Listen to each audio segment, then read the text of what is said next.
কিন্তু শাড়িটা রপ্ত করতে আরও অনেক দিন লেগে গেল স্বাতীর। শাড়ি পরে স্কুলে সে যেতেই পারে না, বন্ধুদের সামনে বেরোতেও লজ্জা করে। তাহলে আর কতটুকু সময় বাকি রইল? কোনো ছুটির দিনে বাথরুম থেকে শাড়ি পরে বেরিয়েই আসে গম্ভীরভাবে। কিন্তু ভাত টাত খেয়ে মেঝেতে যখন উপুর হয়ে শুয়ে পড়ে গল্পের বই নিয়ে, আর পড়তে পড়তে আস্তে আস্তে পায়ের আঙুল ঘষে মেঝেতে, শাড়ি তখন শাড়ির মনে হাঁটুতে ওঠে। আর শাশ্বতী শাসন করে, স্বাতী পা ঢাক। এক পায়ের দু আঙুলের সাহায্যে আর এক পায়ের শাড়ি নামিয়ে নিয়ে স্বাতী আরও গম্ভীরভাবে ডুব দিল বইতে। কি খালি মেঝেটার ওপর গড়াচ্ছিস? ছোট আছিস নাকি এখনো? ঠিক যেন মা, স্বাতীর মনে হলো। মুখে বলল, কেন, গড়ালে কি হয়? হবে আবার কি, মেঝেটা নোংরা না? বেশ পরিষ্কার তো। ওঠ, উঠে বস চেয়ারে, না হয় খাটেই শো। শাশ্বতী কয়েক মাস আগে কলেজে ভর্তি হয়েছে। বেশ পাকাপোক্ত যুবতীর মতো তার চালচলন। স্বাতীর খুব ইচ্ছে করে ছোটদির মতো হতে, কিন্তু ছোটদির কয়েকটা অভ্যেস তার একেবারে পছন্দ না। যেমন বাড়িতে সারাক্ষণ স্যান্ডেল পরে থাকা, রাত্রিরে শোবার আগে নিয়ম করে চুল বাঁধা ইত্যাদি। এক পায়ের উঁচু করা গোড়ালির ওপর আরেকটি পায়ের বুড়ো আঙুল ন্যস্ত করে সে বলল, না, এই ভালো। বিশ্রী স্বভাব। আর কথা না বলে শাশ্বতী তার অত্যন্ত পরিপাটি করে গোছানো পড়ার টেবিলে এসে খুলে বসল, পেন্সিল হাতে নিয়ে ইন্ডাকটিভ লজিক। স্বাতীর তুলনায় অনেকটা উঁচু দরের জীব মনে হলো নিজেকে। একটু পরে ছোট্ট হাই তুলে পাঠ্য বই মুড়ে রাখল, আর তুলে নিল বন্ধুর কাছে দুদিনের করারে ধার করা হাল আমলের বাংলা নভেল। বইখানা কোলের ওপর খুলে টেবিলে মাথা ঠেকিয়ে চোখ নিচু করল। তারপর কেমন করে বেলা কেটে গেল বুঝল না। এমন সময় বিজু এসে ডাকলো, ছোটদি। ও ছোটদি। আহ, ধুনটা বিরক্তি নয়, নায়িকার প্রতি অনুকম্পার নিঃশ্বাস। এরকম সময় কি বই থেকে চোখ তোলা যায়? শোনো না, বল না। দুপাই গিয়ে সে বিজু বলল, ছোটদি, শুভ্রবাবু এসেছেন। এমন সুরে বলল যেন মস্ত একটা খবর দিচ্ছে। শুভ্রবাবু? সে আবার কে? ও মা! হাফ প্যান্ট পরা ঈষৎ গোঁফ ওঠা বিজু কপালে চোখ তুলল। তারপর যদিও চিৎকার করে বললেও আগন্তুক ভদ্রলোকের শোনবার সম্ভাবনা ছিল না, তবু খুব নিচু গলায় বলল, শুভ্রবাবু, সেই যে সরস্বতী পুজোর সময় তিনকণা পার্কে গান করলেন, মনে নেই তোমার? তা হয়েছে কি? অসহিষ্ণু বিজু মেঝেতে একবার পা ঠুকে বলল, কি যে বলো তুমি ছোটদি, শুভ্রবাবু কত জায়গায় তিনি গান করেন আজকাল, এই তো কয়েকটা বাড়ির পরেই থাকেন। ও সবু!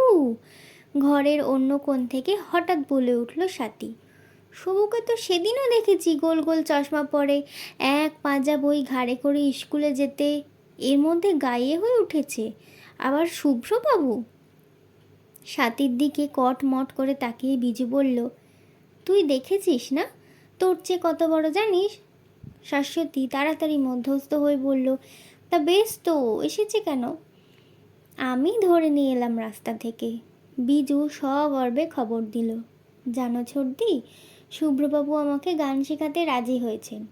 তোকে আর গান শিখতে হবে না দাদা, স্বাতী ফস করে বলল।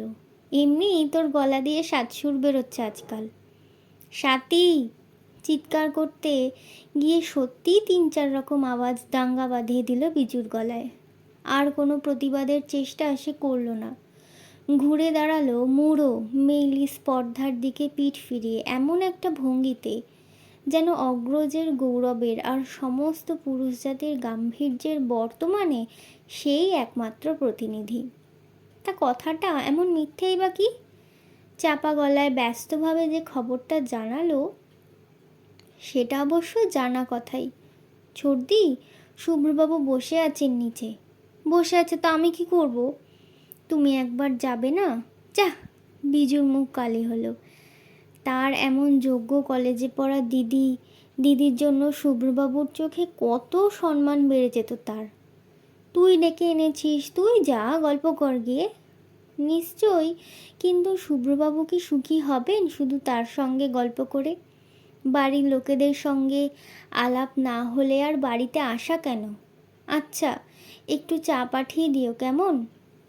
সন্ধেবেলা আর যে পেশ করলো বিজু।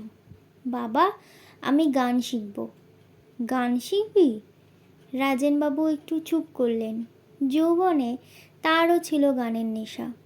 কলকাতার মল্লিক, পড়াল, দেবেদের বাড়ি দারোয়ানদের অপমান সহ্য করে কত শুনেছেন বড় বড় ওস্তাদ বাইজিদের গান। কোনো বাড়িতে একান্তই যখন ঢুকতে পারেননি, ফুটপাতে দাঁড়িয়ে থেকেছেন একটু ভেসে আসা সুরের প্রার্থনায়। কিন্তু গানের জগৎটা ভালো না। পদ্মের পথে এত কাদা যে পদ্মের আকাঙ্ক্ষাই মরে যায় অনেকের। তাছাড়া তেমন গান কি আর আছে দেশে? বললেন, বড় শক্ত রে, ও নিয়েই পড়ে থাকতে হয় দিনরাত। না তো, সপ্তাহে 2 ঘন্টা রেওয়াজ করলেই মডার্ন শেখা যায়। বিজু তার মনোনীত সঙ্গীত শিক্ষকের মত উদ্ধৃত করল। মডার্ন কি? জানো না বাবা মডার্ন? শাশ্বতী ভাইয়ের সাহায্যে এলো। রেডিও শোনো না কখনো? আধুনিক গান। ও, নাকি কান্না আবার শিখতে হয় নাকি? বাবার কথা শুনে বিজু পালালো। শাশ্বতী গম্ভীর হলো, কিন্তু স্বাতী লুটিয়ে পড়ল হেসে। বিজু ধরে পড়ল শাশ্বতীকে। সর্দি, লক্ষ্মী তো, বাবাকে ভালো করে বলো। আমি কথা দিয়েছি শুভ্রবাবুকে, এখন যদি না হয় ওর কাছে আর মুখ দেখাতে পারবো না। শাশ্বতী হেসে বলল, তুই কথা দিয়েছিস কি রে, পুচকে ছেলে? অপমান লাগলো বিজুর, কিন্তু সেটা চেপে গিয়ে অনুনয় করলো, না দিদি না, তুমি ইচ্ছে করলেই হয়ে যায়। শেষে এই কথাটা মন্দ লাগলো না শাশ্বতীর।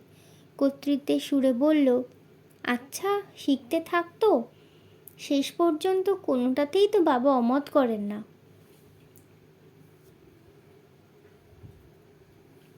তাই হলো। সপ্তাহে 2 দিন আসতে লাগলেন শুভ্রবাবু। বিজু হারমোনিয়াম টিপে টিপে তার 14 বছরের মোটা গলায় রজনীগন্ধাকে বারবার প্রশ্ন করতে লাগলো, সে আজ রাত করে ফুটল কেন? এটাই রজনীগন্ধার স্বভাব বলে এর কোনো উত্তর সম্ভব নয়। আর বোধ হয় সেই জন্যই প্রশ্নটি করতে হলো বারবার, বড্ডই বারবার। শুভ্রবাবু না এলেও মাঝে মাঝে নিচের ঘর থেকে শোনা যায় বিজুর গীতাভ্যাস। বিজু দেখছি গাইয়ে হবেই, রাজেনবাবু মন্তব্য করলেন একদিন। শাশ্বতী তাড়াতাড়ি ভাইকে আশ্রয় দিল। ওকে কিছু বলো না বাবা। মাস্টারটি কে? কে একজন শুভ্রবাবু। তা বিজুর কি হবে গান শিখে? তোরা শিখলেই তো পারিস। আমি না, স্বাতী বলে উঠল। বাবা, যা বিশ্রী দেখায় দাদাটাকে। তুই?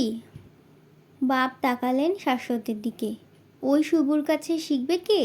সঙ্গে সঙ্গে স্বাতীর জবাব, ও নিজে গাইতে শিখলো কবে যে অন্যকে শেখাবে? অসভ্য মেয়ে। শাশ্বতী আস্তে আস্তে চলে গেল সেখান থেকে। বিজু মাথা খেয়ে ফেলতে লাগলো এই বলে যে বাড়িতে একদিন শুভ্রদার গান হোক।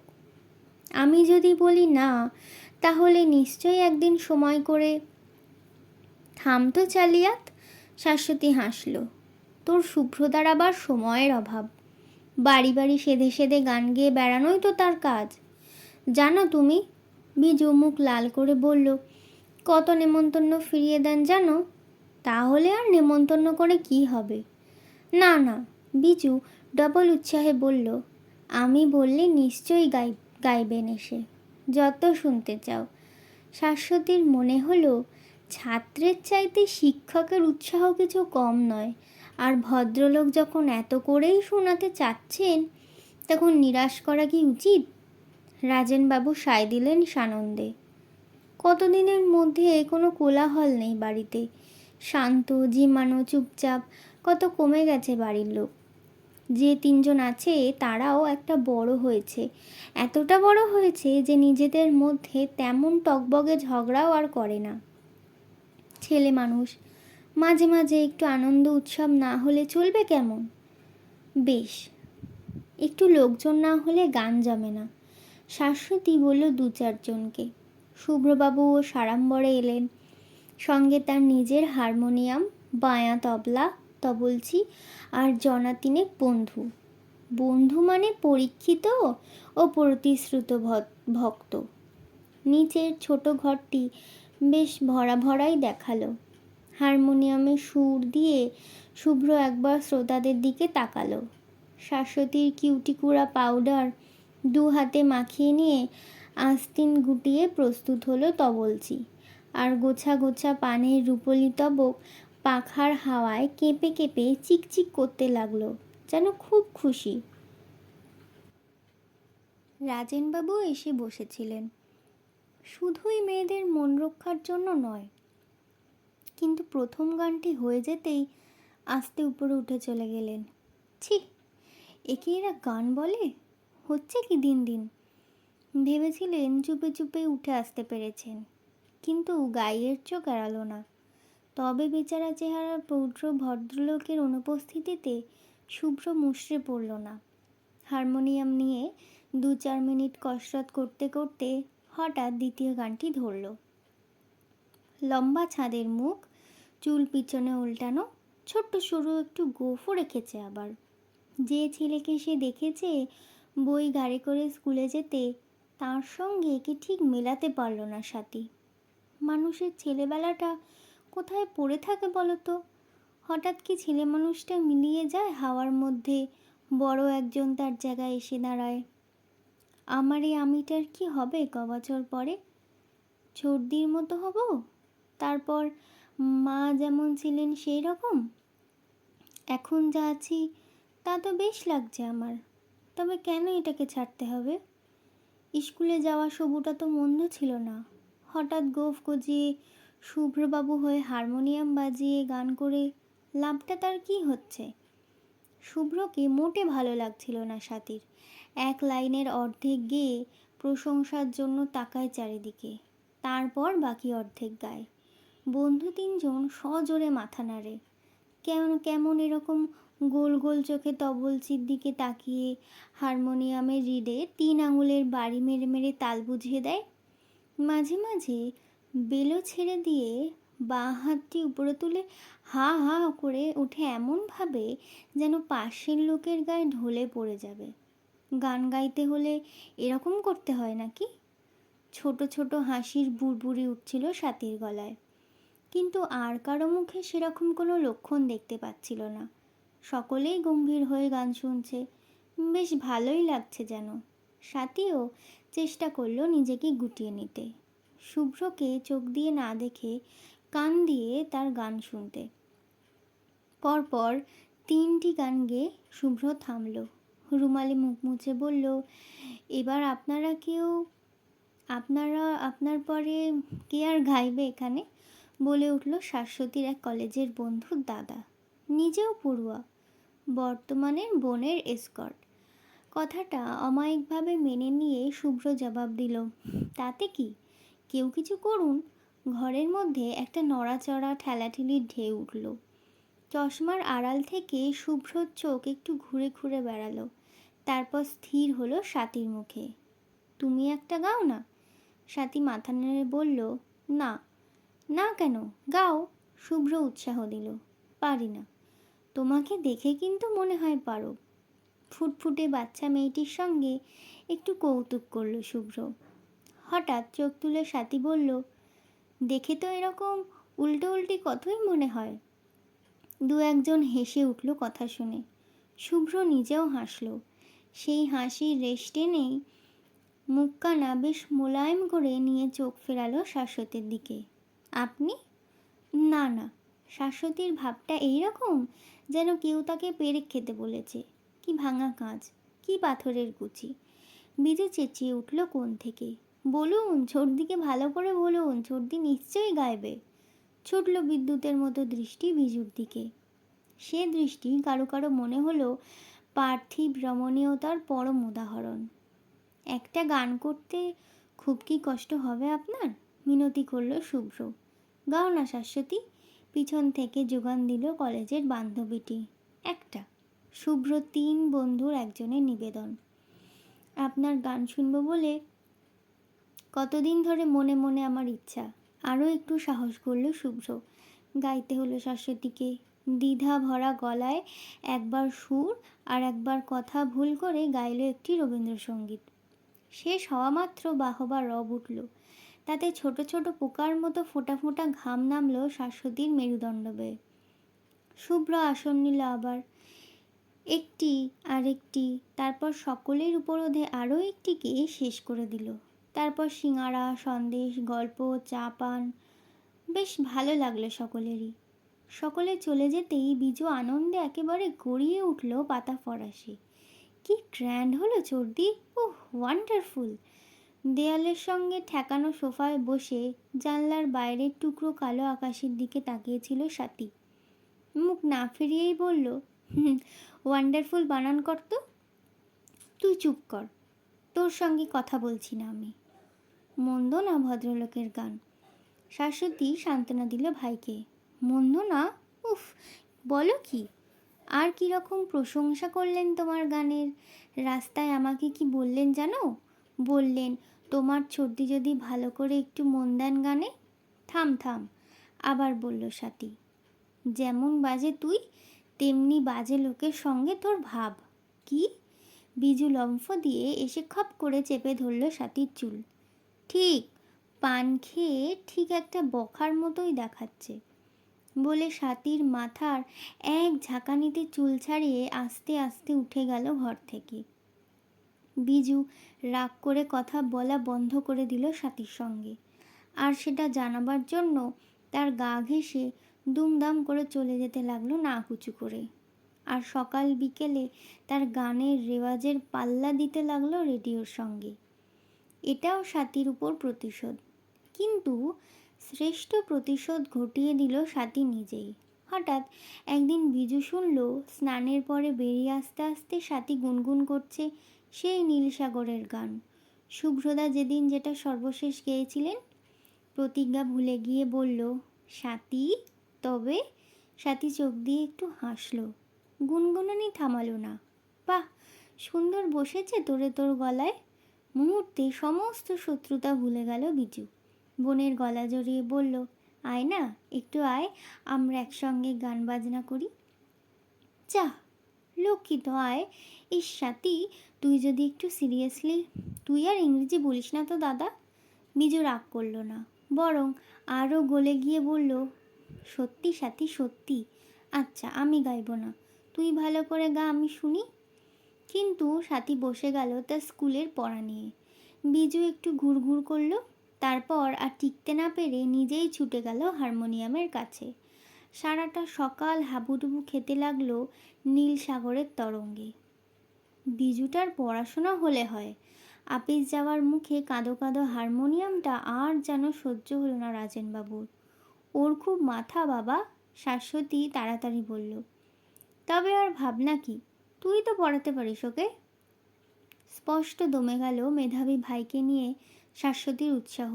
বই নিয়ে বসতেই চায় না, তাকে স্বীকার করতেই হলো। হারমোনিয়ামের দেবীও কি সরস্বতী? বলে রাজেনবাবু আরেকটি পান মুখে দিয়ে আস্তে আস্তে রওনা হলো। আশ্চর্য, আর মাসখানেকের মধ্যেই দেখা গেল, মানে শোনা গেল, হারমোনিয়াম আর হাও করে না। এত বড় একটা ঘটনা চট করে বিশ্বাস করা যায় না। আর সে বিশ্বাসের সময় হওয়ার আগেই হঠাৎ এক সন্ধ্যায় নিচের ঘর থেকে কেঁপে কেঁপে উঠে এলো আরেকটি আর্তস্বর। হারমোনিয়ামের চেয়ে অনেক বেশি কান্না পাওয়া, গায়ে কাঁটা দেওয়া, দাঁতে দাঁত লাগানো। আপিস ফেরত শরীরটাকে বারান্দার পাটির ওপর এলিয়ে দিয়েছিলেন রাজেনবাবু। একটু চমকে উঠেই বললেন, এ আবার কি? তারপরেই নিজেই নিজের প্রশ্নের জবাব দিলেন, বেহালা? বিজু বেহালা শিখছে? কি জানি, জানি না তো, বলল শাশ্বতী। বাহ ছোটদি, স্বাতী বলে উঠল, সেদিন সুকোমল বাবুকে দেখলে না বেহালা হাতে নিয়ে আসতে? কি জানি, তুইও সব দেখিস। খোঁপায় একবার হাত দিয়ে শাশ্বতী বলল। শুভ্রর বন্ধু সুকোমল, সেই যে তোমার গান শুনে বলেছিল। আচ্ছা থাম, বড় বড় মানুষদের আর নাম নিয়ে বলতে হবে না তোকে। রাত্রে খেতে বসে রাজেনবাবু বললেন, বিজু আবার বেহালা কেন? মধুর একটু হেসে বিজু জবাব দিল, গান আমার হবে না বাবা। একটাতে যখন হলো না, আর একটাতে বুঝি হবেই। বেহালাটা আমি পারবো, বিজু নিশ্চিত। রাজেনবাবু ভাতের থালার দিকে তাকিয়ে বলল, একটু যদি পড়িস টরিস। উৎসাহে মাথা নেড়ে বিজু জবাব দিল, সে আমি ঠিক করে নেব, তুমি কিচ্ছু ভেবো না বাবা। একটু চুপ করে থেকে রাজেনবাবু আবার বলল, বেহালা পেলি কোথায়? মুখ চোখ উজ্জ্বল হলো বিজুর। সুকুমলদাই এনে দিয়েছে, 40 টাকা দাম, একসঙ্গে দিতে হবে না, মাসে মাসে 5 টাকা করে দিও কেমন বাবা? বলে বিজু তাকালো বাবার নিচু করা মুখের দিকে। বেহালার মতো একটা সৌভাগ্যের অধিকারী হওয়া যায় মাসে মাত্র 5 টাকা খরচে। তবু বাবা সুখী নন? কি যে! বেহালার তারে জং ধরল বেহালার দাম পুরো শোধ হবার আগেই। অবশ্য গান বাজনার আবহাওয়াটা রইল বাড়িতে। সুকোমল মাঝে মাঝে আসে, শুভ্রও আসে। আসে শাশ্বতীর সেই বন্ধু আর তার দাদা। পরিচিনীদের মধ্যে কেউ কেউ। শাশ্বতীর বন্ধু অনেক, বন্ধুত্বেরই বয়স তার এখন, থাকেও অনেক কাছাকাছি। দোতলার ঘরে শাশ্বতীর সভা যখন বসেছে সন্ধেবেলায়, ঠিক সেই সময় বিজু জড়ো করেছে নিচের ঘরে তার সাঙ্গীতিক অগ্রজদের। হাসির ঢেউ গড়িয়ে যায় উপর থেকে নিচে, গানের কলি উড়াল দেয় নিচ থেকে উপরে। দোতলা মাঝে মাঝে উতলা হয়, একতলা ঘন ঘন নিঃশ্বাস ফেলে, আর লাফিয়ে লাফিয়ে পারাপার করে বীর বিজন। তারপর ঠিক বোঝা গেল না কেমন করে হলো, নিশ্চয়ই বিজুরই চেষ্টাতে কবে উঠল স্বাধীনতার সিঁড়ি, উড়ল সাম্যের নিশান, আর মৈত্রীর তো এমনিতেই অভাব ছিল না। একদিন সন্ধেবেলা রাজেনবাবু যখন ক্লান্ত পায়ে ফেরেন, বাড়িতে পা দেওয়া মাত্র তাকে অভ্যর্থনা করে নিচের ঘর থেকে ছেলে বয়সের গলোচ্ছ্বাস। ব্যাপারটা মন্দ লাগলো না স্বাতীর। সে যে গান ভালোবাসে সে কথা এতদিনে বুঝল নিজের মনে। আসরে গাইবার সময় শুভ্রকে বড় বোকা বোকা লাগে, কিন্তু বসে বসে গুনগুন করে যখন, ভালোই তো। স্নানের সময় কিংবা ঘরে যখন একা থাকে, অন্তত দাদা শুনে ফেলবার সম্ভাবনা থাকে না, তখন সেও গুনগুন করে, কথা বাদ দিয়ে কেবল সুর। গানটাকে শুধুই গুনগুনানি মনে হয় তার। হারমোনিয়াম, তবলা, আলো, লোকজন কিছুই যেন মেলে না তার সঙ্গে, শুধু একটা গুনগুনানি। যেমন পাতা কেঁপে ওঠে হাওয়ায়, যেমন শুয়ে শুয়ে দেখি চাঁদ তাকিয়ে আছে মুখের দিকে, সেই চুপচাপ তাকিয়ে থাকাটা যদি কোনো রকমে কানে শুনতে পেতুম। এমন গান কি কেউ জানে? না কেউ জানে না, শুধু তারাই গান গায়। ওই গানই মনে মনে ভাবে, যারাই শোনে ওই গানই শুনতে চেষ্টা করে মনে মনে। চুপ করে যদি গান গাওয়া যেত, মনের কথাটা ব্যক্ত না করে পারল না স্বাতী, তাহলে বেশ হতো না ছোটদি? সে আবার কি?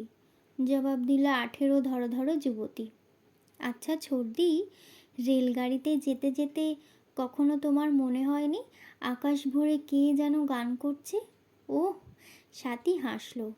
রেলগাড়ির আওয়াজ দিয়ে যা খুশি তাই বলানো যায়, গাওয়ানো যায়, কে না জানে। না, আমি তা বলিনি। থাক, আর বলবো না। রেলগাড়ির চাকা যতই চেঁচাক কিছুতেই পারে না সেই গানকে চাপা দিতে।